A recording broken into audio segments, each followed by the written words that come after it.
बात करूयात माणिकराव कोकाटे संदर्भातल्या टॉप 9 बातम्या। शेतकऱ्यांकडून शासन 1 रुपया घेतं म्हणजे शेतकरी नाही तर शासनच भिकारी आहे, स्पष्टीकरण देताना कृषी मंत्री माणिकराव कोकाटेंची गल्लत। मंत्र्यांनी अशी वक्तव्य करणं चुकीचं, महाराष्ट्राची अर्थव्यवस्था अत्यंत उत्तम, कोकाटेंच्या शासन भिकारी असल्याच्या वक्तव्यानंतर फडणवीसांची कोकाटेंना तंबी।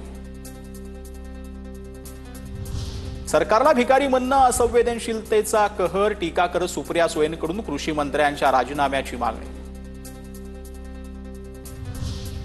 ज्या दिवसापासून ऑनलाईन रम्मी सुरू झाली त्या दिवसापासून आतापर्यंत 1 रुपयाची रम्मी खेळलो नाही, मला रम्मी खेळताच येत नाही, त्यामुळे माझी नाहक बदनामी करण्यात आली। कारण नसताना ज्या राजकीय नेत्यांनी आरोप केला आणि माझी बदनामी केली त्या सर्वांना कोर्टात खेचणार, माणिकराव कोकाटेंचा इशारा। सभागृहाचं कामकाज संपलं होतं, हे कोकाटेंचं वक्तव्य खोटं, जाहिरात स्किप करण्यासाठी 42 सेकंद लागतात का? रोहित पवारांची टीका करत आणखीन 2 व्हिडिओ ट्विट। कोणत्याही परिस्थितीत कृषी मंत्र्यांचा राजीनामा घ्यावाच लागेल, फडणवीस आणि अजित पवारांनी वाढदिवसानिमित्त कोकाटेंच्या राजीनाम्याची भेट शेतकऱ्यांना द्यावी, संजय राऊतांची आक्रमक मागणी। मुख्यमंत्री, उपमुख्यमंत्री, विधानसभा अध्यक्ष, विधान परिषद सभापती यांना पत्र लिहून चौकशी करण्याची मागणी करणार।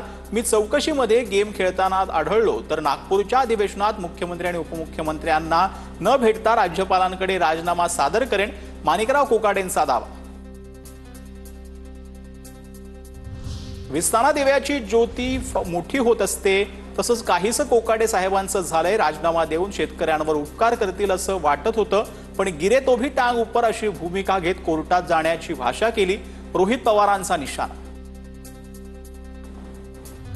माणिकराव कोकाटेंच्या राजीनाम्यासाठी मवियाच्या खासदारांनी घेतली केंद्रीय कृषी मंत्र्यांची भेट, शेतकरी विरोधी भूमिका मांडणारा कृषी मंत्री राज्याला नको, खासदारांची शिवराज सिंह चौहानांकडे मागणी, सुप्रिया सुळेंनी ट्विट करत दिली माहिती।